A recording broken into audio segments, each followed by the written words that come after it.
Enjoying all that Toxic Radio has to offer? Well, make sure you like and follow us on Facebook, Twitter, and Instagram. Be the first to find out about ticket giveaways, amazing guests, awesome contests, and Toxic Radio events. Just search Toxic Radio Live, all one word, and press that little button. Every time you do, someone here at Toxic Radio will get their wings. Yay! Well, not really. Aww. But we will get a warm, fuzzy feeling in our tummies. But then again, that just might be the beer. Anyway, like and follow us, and we will see you out there on the interwebs. All sports talk shows are the same, right? I am bothered by everything. You gotta go back to football school. The goal of this guy, it's just immeasurable. Wrong. In a world filled with talking heads more interested in their own celebrity than actually knowing the sports world, it's hard to find the people who really care about sports first. Look no further. Wire to Wire has it all covered. These guys have the knowledge and the cred to back up their opinions. No hot takes to get attention, just straight up opinions. Know anyone else who correctly called the 2020 World Series and March Madness? How about 70% on the NFL and NCAA football last year? You don't. Bottom line, these guys know their shit. They aren't doing it for attention, they're doing it for passion. Wire to Wire, live every Wednesday, 8:30 Eastern, only on Toxic Radio and wherever you find podcasts. Hey you, I don't mean to judge, but you don't have enough stuff. Way to rub it in, jerk. Know where you can get stuff? We got stuff. Lots of stuff. Get the stuff you need at toxicradio.net or through the free app. A caveman could do it. T-shirts, hoodies, mugs, stickers, all featuring your favorite Toxic Radio shows. Okay, literal goosebumps. So get off your ass and get your stuff. I don't think that kind of language is appropriate. And get some stuff for the people in your life too, you selfish bitch. You got yourself a deal. The Toxic Shop. Don't buy it safe. Buy it toxic.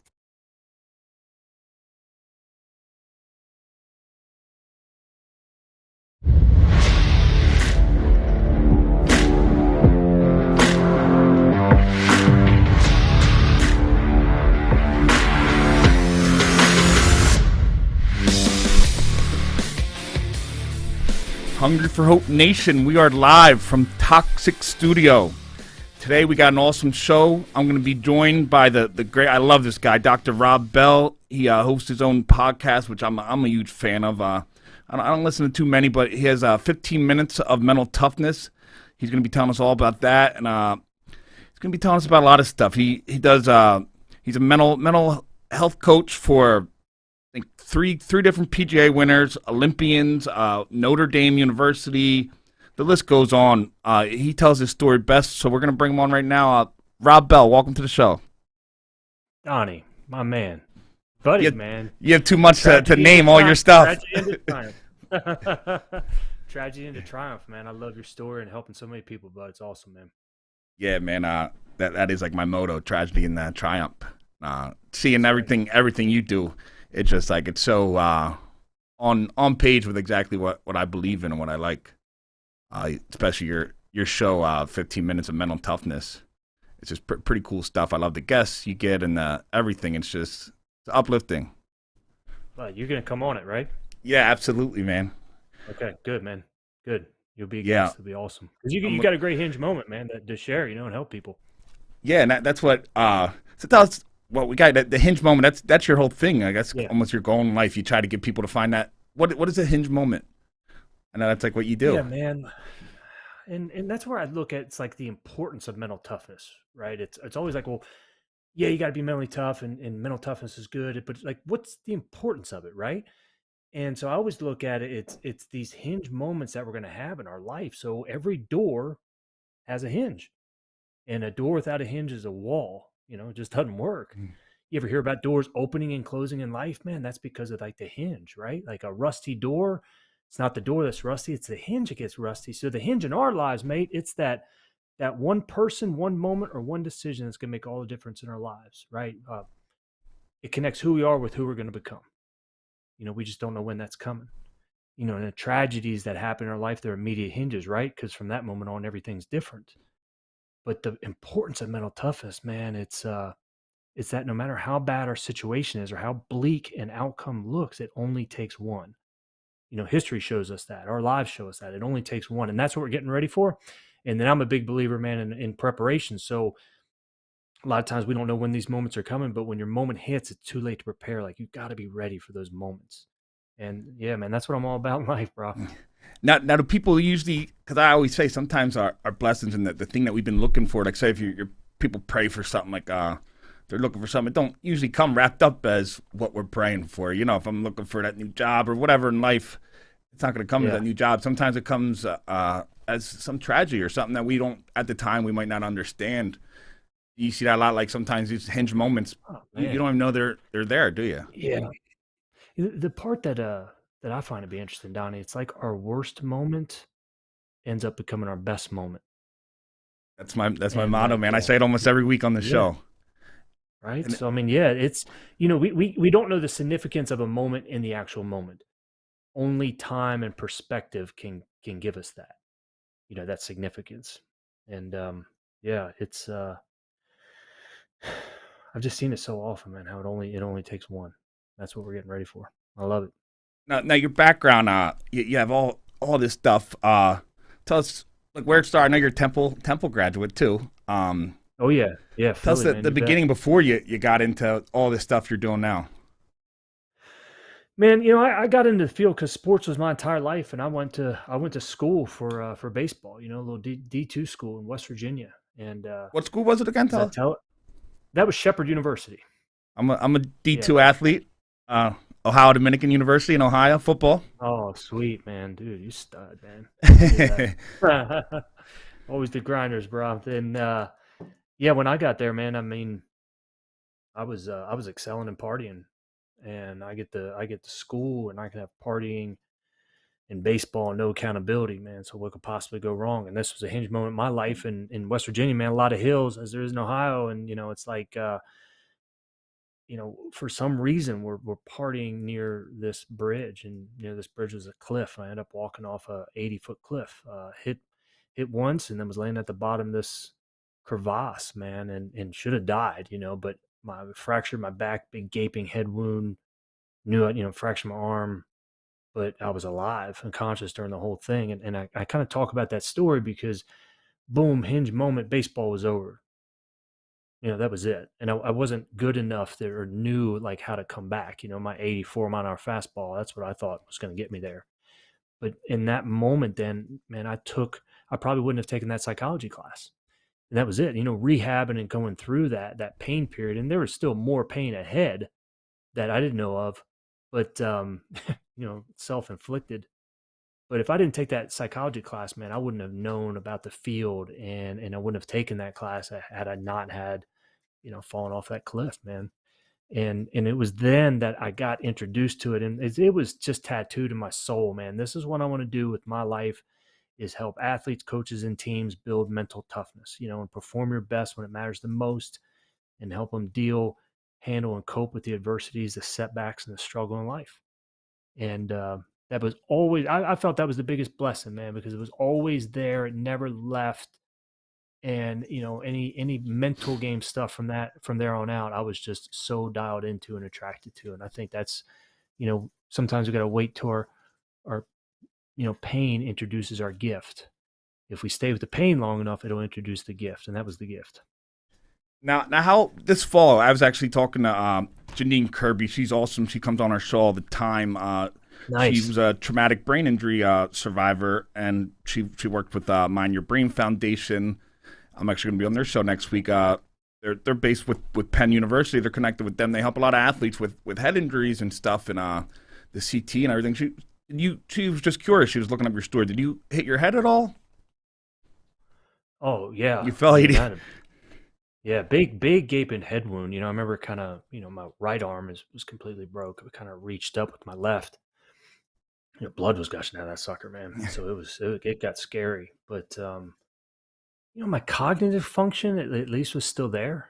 I don't really think that got affected that much. When I climbed down there and looked, though, Donnie, it was just a couple inches away of where like a kind of like a spear tip rock was. Where hitting that, it was over. And I mean that had blood on it, man, but I didn't hit that one head on. So, And I guess it's kept as much mental stamina as I did before. We just Sorry, talked so man, much go about these head injuries, and you're the perfect because you deal with this, a lot of these athletes with their mental toughness and everything. And I just, myself, I was in a bad accident around the same time age as you, and you just don't know at the time. You hurt your head. I just was curious. I'm sure you see it a lot. A lot of these athletes who are dealing with these mental problems probably have injuries to their head, stuff like you. They didn't realize that it was going to affect them in aspects of their life 10 years later, 20 years later. Yeah. Look like Antonio Brown and stuff. And that's evident in him, right? I mean, it was like, that was a grinder when he first came out, man. He was amazing, man. He just came out of nowhere, too. Yep. And that's what I mean. Like, you don't come out of nowhere unless you're willing to, like, work your ass off. And he did. And he took that one hit, man. Things were definitely not the same. Yeah, it's amazing. You know, like I tell people, you don't have to feel sorry for somebody, but you can have that empathy for him. So you fall off this cliff. You're out in West Virginia. That moment, that got you in basically to where your life is today. How did it was a big one. What went from there? How did you become the guy who's on Hungry for Hope tonight? You know, so man, like the story. I mean, after I graduated, I always wanted to be a ski bum. You know, I remember looking at a television set when I was little and saw people that just skied all day long. And I was like, man, I want to do that. So I saved up all my money, moved out to Colorado, was a ski bum for a year, skied 97 days that year, and then wanted to go on to a graduate school. Like I knew that's where I was going to go, and hence Temple University. Got to Temple, just crushed it there, man. Got back into big part of fitness, even racing at that point. And then went to University of Tennessee, started working with golfers at that point, and just whole different athletes at the along the way. I mean, I always said I can take the Pepsi challenge when it comes to sports, like against anybody. So I was able to navigate my skill set in terms of helping people to all different sports. And I loved all different sports. I mean, there's a wide variety of it, but like the mental game components are the same. Just doesn't matter what the medium is. But finished up from there at the University of Tennessee, and then got a job offer teaching sports psychology and running the sports psych program. So this is 2006. I went from 2006 to 2011. And the reason why I share that part is because that was all academia, right? Like that was, writing journal articles and working with athletes. But the thing is I wasn't happy anymore because I wasn't all in. And like I said at the very beginning, like my goal was to work with athletes, coaches, and teams, helping them build mental toughness. And I was next door to that, but I wasn't living that. And it was one of those things, man, where I prayed about and then left and started my own business. And, I was fortunate along the way, man. It's been a lot of rocky roads for those years, but that was 2011. And yeah, man, it's just been a blessing. So when you were at Temple, what years were that? I think that article that up pretty good, didn't I? That was the whole story. Temple, man, was Temple. So it was 9/11. 9/11. I was teaching that day at Temple University. So that was, man, my first month of grad school right there. Yeah, like that was crazy. I was in 8th grade in science class. You remember exactly where you were that day, right? Everybody does, right? And this is the it's like thing about 15 minutes right? from you. Yeah. Interesting thing about the mind, and I kind of posed that in one of my books, like everyone remembers like the significant moment of like September 11th and where they were. None of us can remember September 10th. No, why is that? Why do you say? Because the power of the mind and what happens when like significant events and even trauma, get tattooed kind of in that brain, and that's the part where it's like, even trauma that we experience later on, if we have something similar but it's not the same, we still feel it like in the same part of our body. You know what I mean? The same feeling of like messing up or screwing up. I mean, it sits in the same, and it's just the power of the mind, and that's why I think it's so important. We got to be able to use it to our advantage as we can, and make that we don't always ourselves. Now you mentioned getting a little deep there, man. Sorry. I love it, man.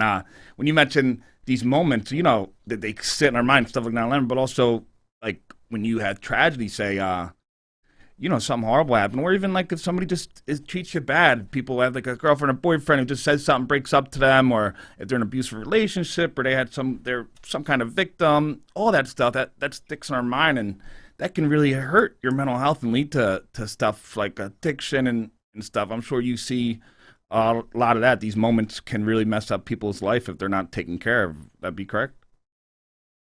Yeah, and that's where I look at the power in being able to connect with other people and to be able to share our story and share what's happened. And, it's the only way to be able to accept it. Like, acceptance is the key to all life's problems. But a lot of times we still look at it, man, and do not accept that tragedy that happened or that bad experience that happened to us.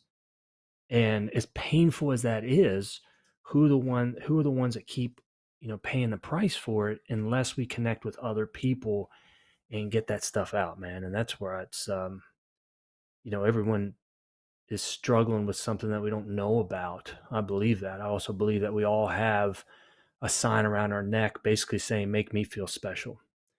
And it's only through that human connection, man, that the human spirit, I think, is able to thrive. And that's what it feeds off of, is that connection with others.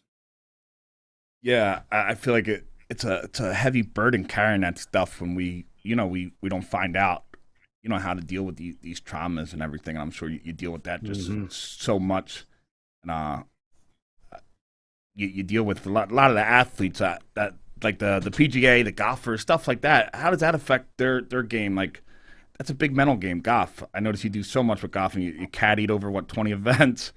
Yeah, 3 man. PGA winners. I'm sure their golf game deals a lot with how they're feeling in the head that day.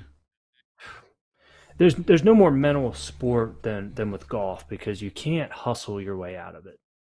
You can't. I mean, every other sport, man, you can hustle, you can fight. The harder you try in golf, the worse it is. And you have to have resiliency. You have to have confidence. You got to have arrogance. You have to have patience, and the overall drive and grit. So it encompasses all of the mental skills, more so than any other. And that's the thing, right? You're playing.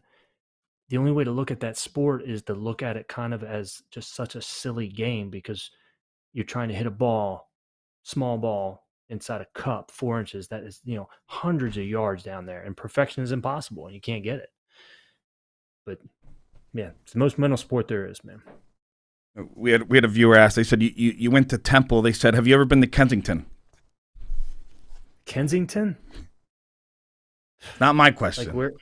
No, it's right next to Temple. So it's right next to Temple. It's like a open air drug market. It's probably one of the worst spots in America. We go there. We do a lot of outreach, and okay. I think there's a lot of people with, who suffered stuff mentally that end up there. It's just a lot of people who you see there, and you see a lot of people who suffered trauma in their life, and they didn't have people to help them. They didn't take care of it, and it's just so it's literally probably 5 blocks from Temple, and it's just people, hundreds and hundreds of people who suffered, horrible tragedies in their life, and it caused them to become homeless. And, just going out there and seeing them and talking to them and feeding them and just, connecting with them is everything that I noticed. They all have some kind of story. It's all like, this happened to me, or this, or they come from, nobody just picks up and, decides to be homeless. I just think it's crazy. It's 5 blocks from where you went. These people need stuff like that so much. That's why you got such a good heart, Donnie. But yeah, man, I always believe it. I said nobody wakes up and just says, man, I'm going to be a drug addict. Nobody does that, It's not in our human spirit. But yeah, bless you, man, because that's what it's about, man. Is I always think anytime we're able to help somebody else out. And here's the question I want to ask you, man. Like, the work that you did there, helping them out, did you help them out, or did they help you out more? That's what I always say. For a second. I know, it felt weird in the beginning because, everybody says, that's great. But it really, I felt almost bad. I felt like I did something bad because they were thanking me. And I'm sitting there man, they did more for me, because it was just a feeling. It kind of puts everything in perspective. You can come from a bad spot and you can start doing good, but, not all your days are going to be good, even though you're on this comeback. And sometimes you just got to sit it down and put it back in perspective, because once you get farther from them dark days, sometimes you start to forget them, and you start to forget why you started. And, it's kind of opens your eyes, hey, man, I came from not something too different than this. And it really puts everything in perspective. I'm sure you deal with a lot of people like that. You tell them, if you forget where you come from, man, you're going to get lost where you're going. Yeah. But it was great. I think that's a blessing about life, man, is they helped us out because they give us gratitude and perspective, and those are next to time, man, the most precious resources that we have in the human spirit. So tell us more about, I know you wrote the seven books, Puke and Rally, man. I can't wait to read that one. I like them all. I want to read all seven to tell you the truth, but tell us some of that work, and I want to hear Dr. Rob Bell, not Donnie. Yeah, man, Puke and Rally. It's a bit of a cheeky title, right? Like, I guess if it was back in the college days, it'd be a different meaning to that one. But a couple. I mean, I like doing ultra marathons, and just like this 100. I kind of put in perspective that this past year, like we've all puked, right? Like we've all puked, but then what does it really take to rally? So I kind of take the edge of what puking means, being told you're not good enough. Those puke moments mean when you just fail horribly, when you have writer's block, when you have bankruptcy, like these puke moments that happen in life. But then what does it take to rally? If you think about a rally, man, it always involves other people. And so like in context to why the actual title was, this past year, man, was a 100-mile race. And, I always say the process is more important than the product, and that I had 16 different training runs for that 100-miler. The 100-miler, man, it took 28 hours to finish, straight, right? Nobody was chasing me, man. I didn't, I signed up to do it and did it all at once. But 16 different training runs, man, were over a marathon distance. So I did 16 runs over 26 miles. Sometimes they were back to back. And I puked in 13 of them. So, I mean, not a big confidence builder, you know what I'm saying? I mean, the heat and really trying to get the nutrition and my hydration down. And, but it prepared me for in the race when it also got hot. And then I threw up in that one, not to gross anybody out, but I mean, it's just, that's what happens in life, man. We puke, we got, what does it take to rally? We got to be able to keep moving. And so, man, I knew it actually prepped me for the race. When I threw up in the race, I was able to handle it because I wasn't when the first time it happened, man. And that's what I look at in life. It's like, we have to focus on the process more than the product, and we have to be able to overcome that one mistake. I always look at it, man. Like, and I'm curious about what you think, but it's like, we have this new routine that we're trying to do, and when we're going to the gym. Right, and then bam, life happens, and now I miss a day. If you can just get back the next day, you know what I'm saying? It's like what happens is we miss a day, and then oh man, we'll miss another day, and then it's like screw it, I blew it. I knew I couldn't do this, and if we could just overcome the one mistake, just because if we're on a diet and we have a piece of it, doesn't mean we have to eat the whole damn pie. You know what I mean? It affects our self-worth so much that we have to be able to isolate these mistakes and puke moments in isolation. Because just when like you're 20 and you screw up, it's not the same person as you were 16 or 18. You learn from that. You got better from that. But we, our own feeble minds, take that and keep it with us, thinking like that helps us. That mentality helps us.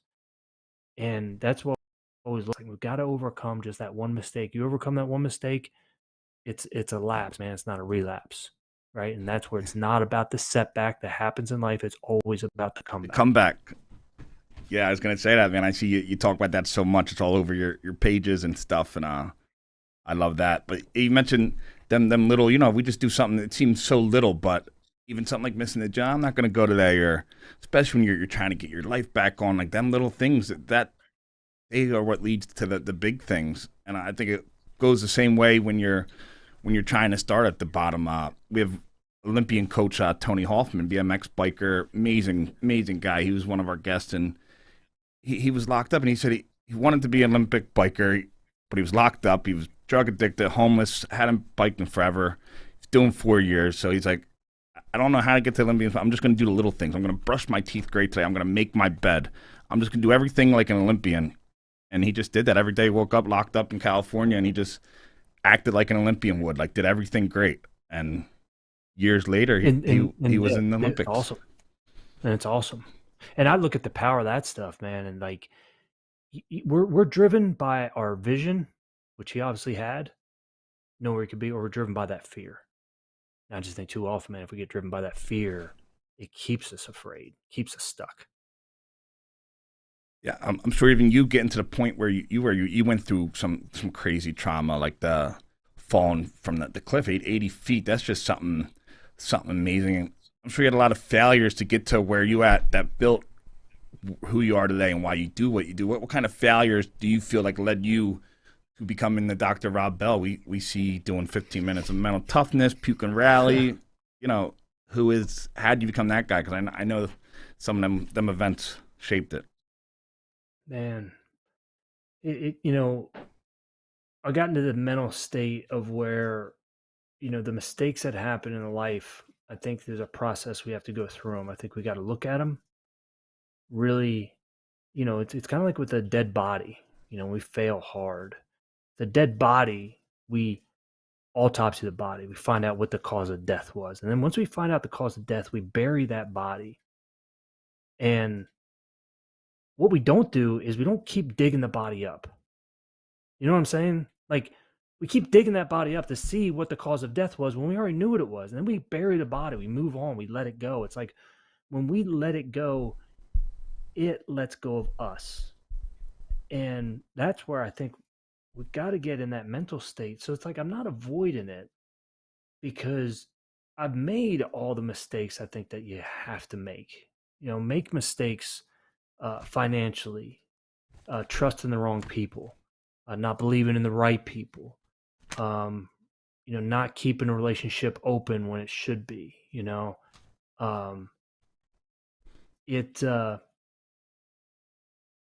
they're all just learning experiences. So, there's not one that like jumps out at, it's, but because I made them all. And I just think it's really, man, it's the only way that we really grow through those hard moments and through those setbacks. If I can think of one by the time we get off here, man, I'll drop one. Yeah. I shot you with it, but no worries. Because like, for instance, man, like, at the end of that year, that was my freshman year in college when I fell off that cliff. At the end of that freshman year, man, I was in a drunk driving accident.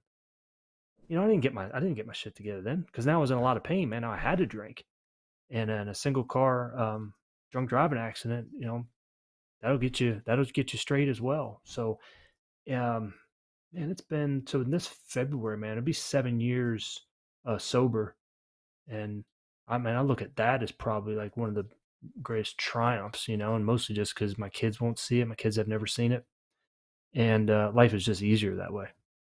Well, congratulations. Easier. Thanks, brother. Let me take that back. Doesn't make it easier. Certainly doesn't. It makes it simpler. It's just one less variable to have to deal with. Yeah, that's awesome, man. So we're at there. Let me think. That question, I can't think. My bad. You changed it on me. You brought the kids into it. You got all emotional with you had to go to fatherhood. I'm sure that's awesome doing that, but I'm sure your kids are so proud. How old are they? So my daughter now is 13 and my son's 11. And so they're pretty familiar with like what you do and stuff. Yeah. And oh yeah, they're a huge part of it, man. The video is going to drop here from like the 100 miler, and I want to be able to show them, man. And anything's possible if you set your mind to it, and if you just don't give up. And I believe if we do that, man, if we just don't give up, then we will reach our goals. We will all reach our goals, but it gets so difficult. Like, they don't tell us how difficult it's going to be. It's going to be harder than you think. Whatever that path that we're going to do is, it's going to be harder than you think. And you know what? It might not even be worth it. But that's the part where then we get into hope, right? Like the power of that, man, that you preach. That's the power of it. But I always say, some battles are worth fighting even if you lose. You're willing to take that shot in life, man. You brought up a great point there. You said it might not be worth it. I follow Inky Johnson. I don't know if you're familiar with him. He's amazing. Yeah, University of Tennessee, man. Tennessee. And, he did everything. They told him, like, Inky, this is how you're going to take care of your family. This is how you're going to be an NFL player. He did everything. He He didn't in high school. He just trained. He didn't go out. He didn't do all the stuff you do as kids. He did everything they told him. And by the time he was at Tennessee, they said, Inky, you're going to be a top 10 pick. You're going to be a millionaire. You did everything we told you to. Your family's going to be rich. You're going to be out of the ghetto. And seven games before he was about to be a millionaire, he got paralyzed. And so he did everything. What do you do when you do everything? You do everything they tell you, and then you don't get that result, because that can hurt people, you know. Well, yeah, but that's where I look at it. I mean, that was all in preparation for Inky Johnson's motivation and career now. You know, him never giving up, and him and his resiliency, man, and his story and his mental grit and his attitude. It was all in preparation for now. And so it might not work out how we want it, but it works out. And that's where I believe, man. No question. So I think it did work out. Yeah, because I just know so many people might be listening. They might be struggling. You know, they did something. They went to a job. They gave like 10, you know, you don't have to be a football player. You don't have to be an athlete. It's whatever your life is. And, they give like 15 years to this job because they're told if they do that, they're going to be the president. And then, they get passed on. I feel like this stuff's, you really find out how tough you are mentally when stuff happens like that. So that's just, I love hearing your advice on that. I know Inky talks about amazing, and he says, like, he didn't realize, like, people always say sorry to him, like, oh, sorry, man, that sucks. Like, he's like, sorry. He's like, I live the greatest life right now. He's like, I'm not sorry. He's like, he thought he was playing football to get to NFL, but football was just that car that was driving him to, that's how they knew he had to reach all these people. And I think he reaches a lot more people doing what he does now than if he was playing cornerback for the Eagles, Yeah, no doubt, man. Yeah, but that's just the setback is just can take so many people. Even now, like, if life's going good, you can still have that setback, even something little. You get a divorce, whatever happens, life happens. Even if you're doing good, you're bad. Doesn't matter if you're on the PGA tour or you're just golfing, a regular guy. And I just feel like if you're mentally prepared for this stuff, you can handle it a lot better. And that's just why I love what you're doing. Thanks, man. The pro athletes, they say so many of them have on your website, they have said how you helped their career so much. What kind of stuff do you do if, I walk in, I'm an Olympian, I'm like, Rob Bell, help me, please. I want to win a gold medal. What is your... Well, yeah. I don't want to win a gold medal. I was just lying, buddy, but silver. I'll take silver. I'll take silver. Silver's the worst, right? I'll take it. Silver's the worst medal? Why? Because it's bronze, the mentality is at least we medaled, right? Silver, man, it's the worst. It's the first, we look at it, it's like the first loser, Just shattered my dreams. You just shattered my dreams. I was going to do curling. Nah, so I was going to do curling. Man. I always thought I could be Olympic curling. Man. Yeah. I tried out. They don't answer the call. I call them every week. I want to try out. You do? No, I don't. But would you be the stick? I'd be something. I just want to be on the team, coach. Would you be the broom? Yeah.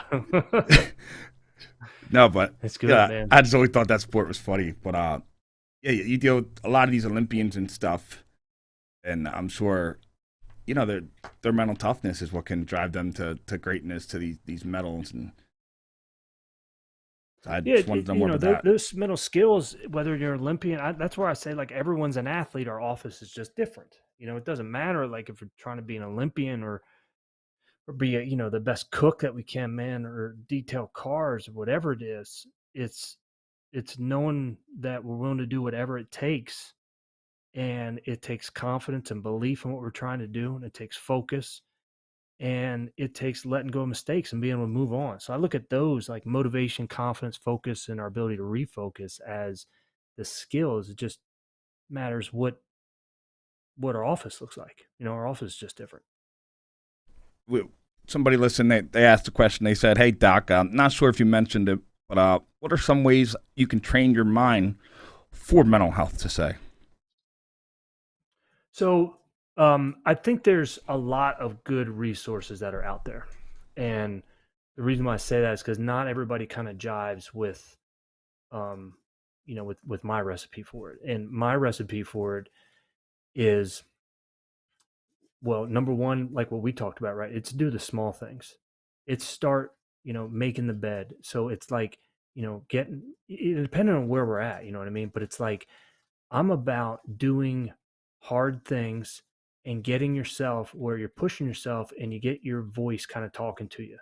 And it's only during those moments, man, of whatever the pushing is going to be. I mean, I do it physically, man, but it could be, if it's going to be writing, man, or figuring something out, or sales or whatever it is. But we get ourselves in that flow state. That state, we love what we do, and where we get ourselves in that state, whether it's fighting, man, whatever it's going to be. But when we do that, I think that's the part where we can find out exactly what that negative voice wants to kind of say to us, because we've got to be able to tell it where to go when it gets dark and when it gets tough. And that's one of the big recipes, man. I also say the other one, and it goes contrary to that, but it's make sure you're connecting with other people. You got to be connecting with other people. If there's anything this last couple of years have taught us, man, is the power of what happens when we isolate and how dark our mind can get, because we were made to interact and be with other people. And when we're with other people, that's when we get better ourselves. Those are the two things, man. Do hard stuff, do the little things well, and connect with other people and focus on other people and trying to help them out. You help enough people out, you're going to help yourself out at the same time. It's kind of like when you brought up, you asked me about, when we go to Kensington and when we do some of the outreach and stuff, and, we go there with the idea to help them. And, that was we don't go there because we want to help ourselves or feel good. We go there, the goal is to help them people, and that's all it's about. But you get so much more from them. I feel like sometimes when you don't purposely set out to help yourself, when you just, do what's good, help other people, eventually you find out you help yourself without even knowing it. So I definitely believe in that. It is, man. That's the beauty of life, man. We had another question from a D1 athlete.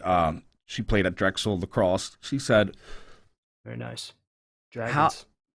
How do you stay mentally tough and overcome depression while you're playing collegiate sports, any sports though? When you have other issues like depression and stuff, and you're still trying to work on your mental health. Yeah. I mean, that's where I'd say, that's why there are coaches out there. That's why there are, trained professionals that we have to be able to reach out to them. And we can't reach out to them when things are just bad, man, but we've got to stay connected. And that's what I say, man, because that's just it's nothing to play around about, and it's nothing to be ashamed of. It doesn't mean, it's just like, if we break our wrist or something like that. I mean, if we get an injury, we got to go see somebody. And that's always the best thing that we can do is, man. Yeah, I feel like a lot of times people, just because something's not happening in their life, they don't go, get taken care of or get whatever help. And then when a problem does happen, when you do hit that bad time, you're not ready for it. You're not prepared. You're not mentally tough and stuff. Yeah. And I look at like a Drexel athlete. Damn, man, if she's listening, it's like, man, you're awesome. I mean, you All reach a American level that not many people can reach. Yeah, she's at a concert. She's going to check out after, but she wanted to ask you that question. Now she's a physical therapist too. She's she started following you, and she loves it. Shout out to Lou. Nice, man. Yeah, because she deals with a lot of these athletes. She was an athlete herself, but she said, you don't have to be the same things you teach the athletes. You can, whatever your sport is, your sport can just be being a single mother, whatever it is. It doesn't matter. You can take the same thing. I'm sure you teach some of these Olympians and athletes, and you can, teach a housewife who's just trying to do better. Yeah, man. I mean, we're always competing against the most difficult opponent, and that's ourselves. Absolutely, man. I feel like once you, like you said, you had all these traumas in life, and I feel like once I went back and like I had all this stuff happen in my life, and you do stuff either from head injuries or whatever, and you just don't know why you're doing it.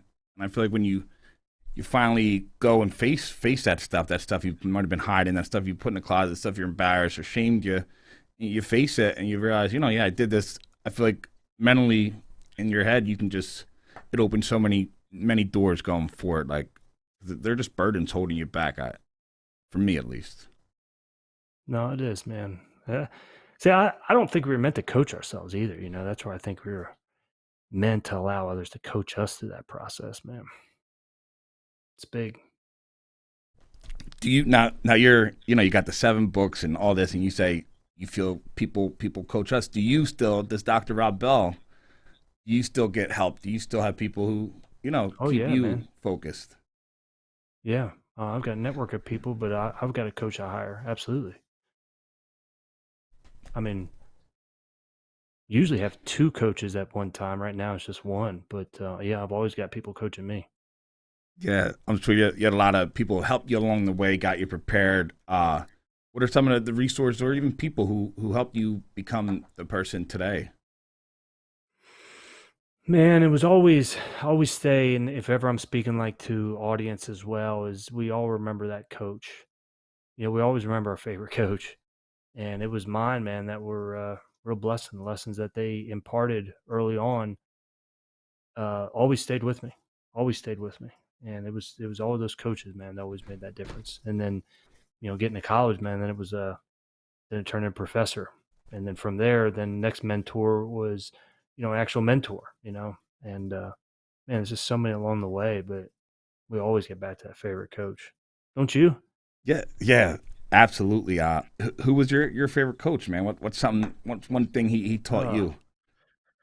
So Rick Lushball was probably my favorite coach. He was my JV soccer coach, and we always had this hill that we would run, and it was.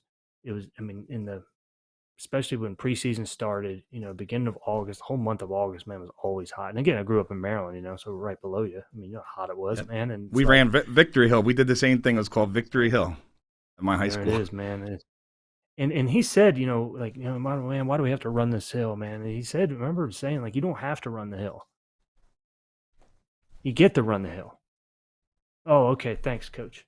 Like, we never quite got it, but it was the thing. That was the thing that we missed, man. I was one of those guys that I love pushing myself and running up that hill. And, when you're running side by side with one another, that's the thing that's the coolest, kind of competing with one another so you can get up that hill first. And those are the things we miss.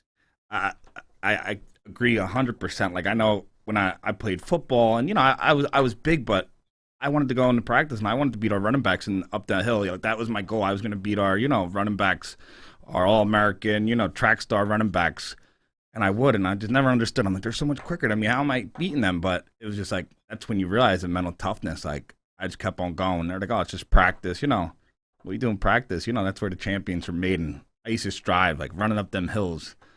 At the time, I'm just running them up, but I never thought much. It was just practice. And the craziest thing is, right after my senior year of football ended, so just got done doing months of running up these hills and killing myself. I'm in the best shape running these hills. I end up getting in a car accident. That's when I got my car accident, December 19th, 2005. And it's like a mile from the school. I crashed out in the middle of nowhere. I hit a bridge, fall down one hill, go into a creek, freezing cold, snow. I'm out of it. My legs hanging out, broken, shattered, eyes are shattered. I had to crawl almost like 2 hours. What do I have to crawl? The only house is on top of a hill. And, I couldn't remember, but I had to crawl up it. And they did some news articles later about it. They said, my coach, commented saying, I'm not surprised he climbed up the hill. I watched him beat the running backs in, practice. He's like, he's the only one not shot. They're like, you're not shocked? Man. He climbed for 2 hours, crawled. I would have been shocked if he didn't do it. No. Yeah. It's just like something awesome, like, dude. Who knows if I didn't have that toughness where, who would ever think running a hill in high school would do something, but just having that attitude where I was going to be first. I was, I refused to lose. Like, I was pissed off our running backs beat me. Yep. Yeah, man. Remember, like, with The Last Dance, like Michael Jordan? Yeah. And he never lost, even one of those wind sprints that they were doing. They said Michael never finished second. I'm at a lot of different basketball practices, and I'll see a couple of the top dogs that kind of share spots, but to never lose one, and that was the intensity that he had as well, man, that you got, it was like that ability to not be denied. Yeah, I feel like if you look at like the greatest athletes of my time, that's what they have in common. Like, we had our friend Alex Silvestro on. He played in 2 Super Bowls. He was teammates with Brady, and he said the thing about Tom Brady, like, he refused to lose. Like, it could be practice, whatever. He was going to make you better. Like, you were going to perform at your highest. You were going to run the quickest sprinter, or you were gone. Like, you couldn't give him anything but your best, and people just wanted to impress him. He just had that presence where everybody around him played better. He said that's what a lot of people don't understand. He just isn't good himself. He makes the guys around him good. regardless Yeah. they play, defense, offense, because he just demands the greatest. 'Cause I've always seen this, man, like practices and those that really excel. It's like they'll approach this practice like it's the World Cup. And they really do. They approach it with that intensity. So when the World Cup actually comes, man, they're ready for that stuff. But that's how they approach it. That's how I've always seen from those that get the most out of their talent. They might not be the most talented, man, but they got the most tenacity. Hard work beats talent when talent don't work hard. Mm-hmm. Yeah, I always like the guy, even like Pete Rose. I know the betting and stuff. We don't have to talk about that. He bet on baseball, but he was, you look at him third day, he wasn't that good of a baseball player at first. He just out hustled everybody, and slowly he got better and better. He just refused, just always like them guys who just had that toughness to do whatever it took. Yeah, Lenny Dykstra, man. Lenny Dykstra had that one. Same thing. Man. We don't want to follow the off the field. I was with Lenny but I was Lenny 2 years ago. We brought Lenny over to do a boxing thing. We had him on the celebrity boxing card. Okay. He ended up. How'd that go? He never went to the boxing event, but we had him. This was like the press conferences and stuff. We brought him over to my buddy's gym in Manayunk, Philly, right outside of Philly, and yeah. Lenny's Lenny. I'm not gonna talk bad about, but he shows up. It's like maybe like a Thursday, like 2:00 or something. And the media's all there. He shows up late. He has his little thermos of whatever he had, and he comes in. We're just doing a little boxing thing, and it was just like I'm just looking at him. He's seen some bad days lately, and I'm just like, I remember in '93, this guy was like who I wanted to be. He was like my hero, and now here he was, just not doing too good. He was like had some demons he was fighting and stuff. Sure. But it was just crazy seeing somebody who he had to be mentally tough to get to. He was the best player in baseball in '92, '93. Mm-hmm. And how did he go from being so mentally tough where he could be not just in major league, but be a star, one of the best, going to, a lot of people go through that. But how does somebody go from having that mental toughness disappear, or what happens? Well, I mean, I always look at it, it's like, again, just because people are great athletes doesn't make them great people. It's true. I think great people make great athletes. And I think it has anything to do with, being bros or anything like that, man. But it's like, you have to have the foundation of who you are as a person. And that has to be the driver, because the foundation ain't there, then you're only as good as your performance. And then once your performance stops, well, dude, it was a wild dude, man, all the way through it. So you just take away the baseball, and then what are you left with? And so we got to have the foundation, I think, of like who we are as an individual before we get that success, or when that success hits, it's a whole lot harder to handle it. And especially when if we're a pro athlete, when that ends, because we're going to have this, I always say sport teaches whatever we want it to teach, but the real lessons, man, it teaches us when the sport's over with. Yeah. Like growing up, we have dreams and stuff, and it's always like, I'm going to be a professional wrestler. And never once I said like, what if it doesn't work out? What am I going to do after? What am I going to do when I get there? You don't realize, just, I want to be a professional. I want to be whatever, you want to be a football player. Mm-hmm. I haven't noticed that when I was going through the pro wrestling, like when I got there, and it was like, it just always seemed, I always said I was going to do it, but it just seemed, everybody tells you it's impossible and it's never going to happen. And then once you get there, it's just like, oh, this wasn't supposed to happen. They told me, and you're just like, what do I do now? And it was kind of, for me, it was like, I just wasn't ready, I think, because I had planned myself to make it there, but I didn't know what to do when I got there. I wasn't ready. I was young. I wasn't mentally just tough. I had probably too big of an ego. And I was just like, for me, the dumbest thing, it was like, I celebrated before I crossed the finish line. And slowly, you just see something you work so long for, something you sacrifice, and you were always told you couldn't do it, and you get there and you did all the hard part, and then it's like, all right, right. And all that. And that was the thing too, Donnie. It's like, imagine if you had that person at that moment, when Donnie needed him most, how that would have been different, And I believe that it worked out exactly how it's supposed to work out. But, when we have that individual that can come alongside us during that dark time, man, or during that time when it's like, look, what is what got you here isn't going to get you there. But what is it, man? I was able to to kind of reshape and point your focus on where it wanted to be, man. Imagine that. And that's the point where I look at, with coaching is we got to be there for those athletes during that time, man. That's the beauty about it though. But sorry for the tangent, man. It just gets me fired up too, Buck. You just had a lot more talent than I did, man. I worked hard, man. I always wanted to. Oh yeah. That was something about it. Just like I said, beating them running backs. That was just I loved it because they knew they were quicker than me. I knew they were quicker than me, and and you beat them. But a lot of stuff, little stuff, just drove you. People telling you can't do it, all this stuff, and once you get to that destination, most powerful motivator there is, man.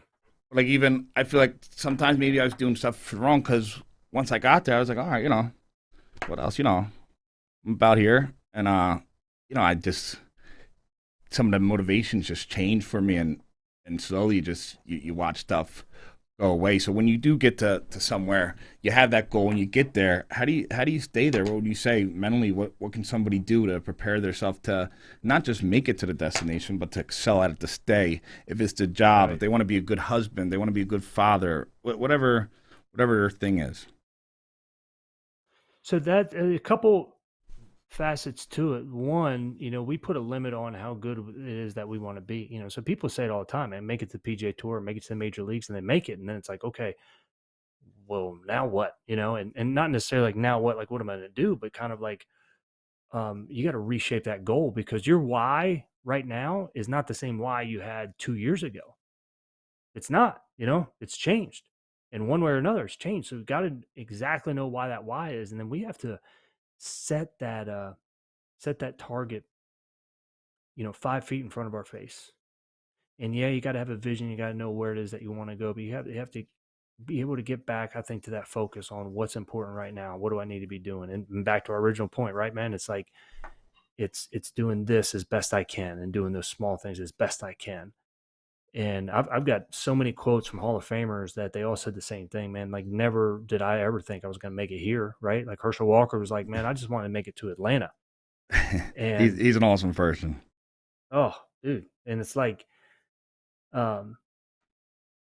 their viewpoint was just on the next day, man, this day, and trying to do that really well. Now, you say, I follow a lot of stuff, so I know a lot about this, but people listening, you say, what is your why? What do you mean by that from you? Well, I think yeah, man. I mean, your why has to make you cry. If it doesn't, I don't think it's your why. It's not deep enough. So I think it has to move us to tears about imagine being without it. And I think we all have that. We just have to be able to find it and tap into it. And that's where I look at the power of that one, man.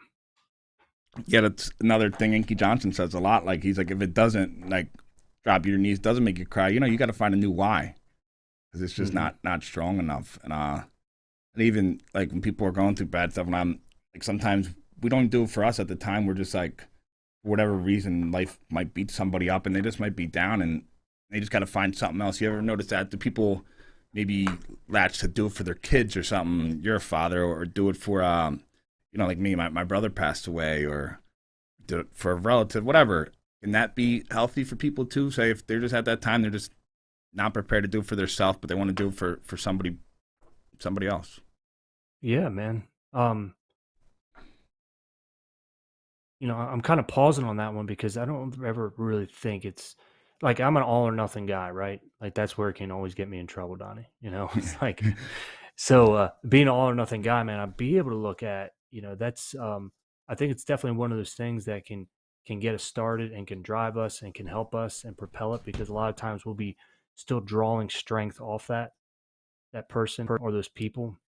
And I think of Karen Sparks, man, who had both her kids that were murdered, and she was doing 100-milers and was real badass. And her strength that she still draws from the kids became she's representing them. And yeah, the power of that, it's really just difficult to put into words. I think the power that connection can have on our lives. Yeah, absolutely. And so you were at Notre Dame, the mental health. We have Bob Gallagher's listening. He's a huge Notre Dame guy. I just want to know what you did there with their athletes. You were there. You were hired by them. Yeah, man, I was outside consultant. Yeah, so I would go up there. So for 4 years, man, and work with golf and tennis programs, man, for those athletes up there. So Just yeah, golf and it's tennis. a special place. Yeah, yep, special place, man. I would think like a quarterback or something, or even a pitcher. Do them people usually, mental health big with that? Well, I always say this, man. I mean, you got to use somebody. Doesn't matter, if it was me or not. There's somebody out there that can help, and I think you just look at the best, man. All the best have had mental coaches, man. So what would be when you're there? What would be a regular program? What would you do with these college athletes? I'm sure they're Notre Dame. Man, they're top.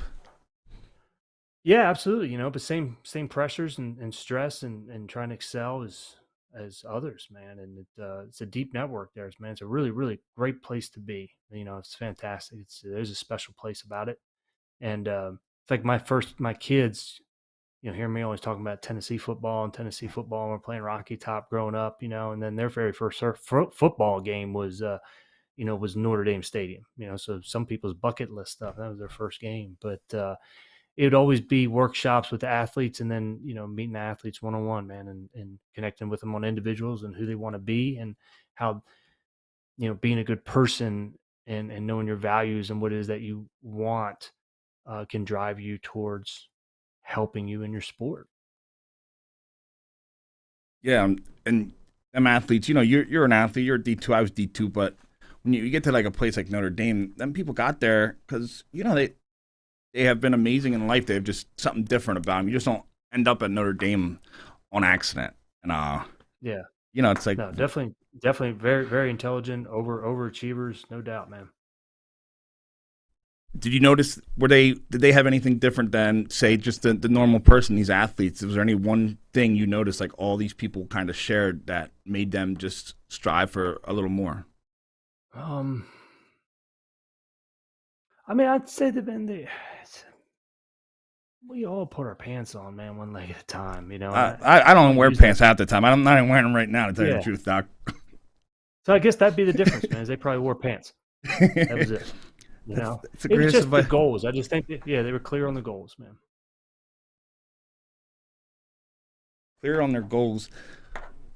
So you got a goal. Say, my goal is, I just want to be a good father. That's my goal. I didn't do anything for. What would you suggest to somebody? Wake up tomorrow and I'm going to start my goal. What's the first thing you do besides put your pants on? Well, man, I'd always. So if I'm saying, you better know why you want to be a good father. Right? It's getting back to that. Why do you want to be a good father? Why is that important for you? And our why probably has 3 different levels to it, man. So we got to unpeel, be a good role model for him, or, be the dad that, I didn't have. Okay, well, why is that important? And you got to do, that's where you have to start, man, because the why is what drives that motivation piece. And then it's from that, it's developing, like we said, man, the daily habits that are needed. And I always say, I tell a father this, or any kind of parent, the most important thing that you can give your kids is your attention. That's what I start with, man. That's what I tell them. That's a good line there too, Donnie, isn't it? Yeah, I like that. I'm going to have to write that one down. Maybe I'll make a little sound clip for you and everything. Love it, man. Yeah. I always say this one too. Then if it's a new father, if it's a young kid, kids are on they hit the record button when they're born, and then who knows the age, man, when they're 6, 8, 10, then they hit play.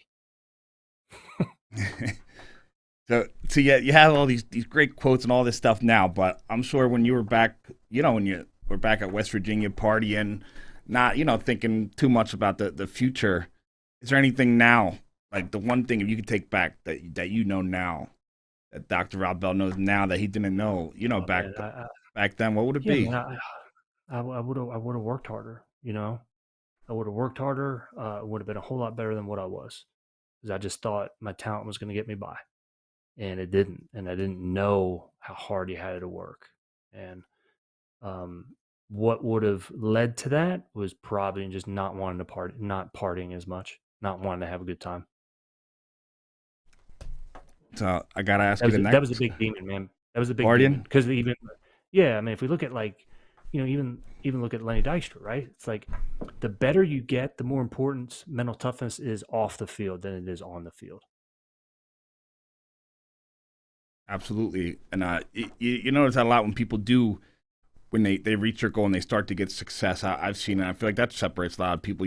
I've seen so many people just work so hard and they get to this goal and then, they start just like put it in neutral and they start maybe partying a little more. They're just like happy, they worked hard and they deserve it. But then sometimes then people start to lose it because, It's true, man. Like, and you have to be pleased with your performance. You have to be able to focus on the successes, but you can really never be satisfied.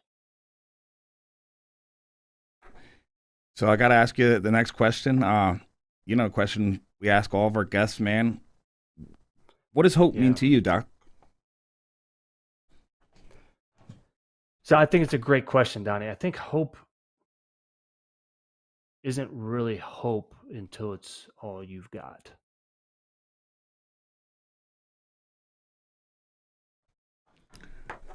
So it isn't really hope until it's all you got. So are you saying you got to be at that lowest spot, or you got to give us more now? We're about to get out of here, but I want to hear it.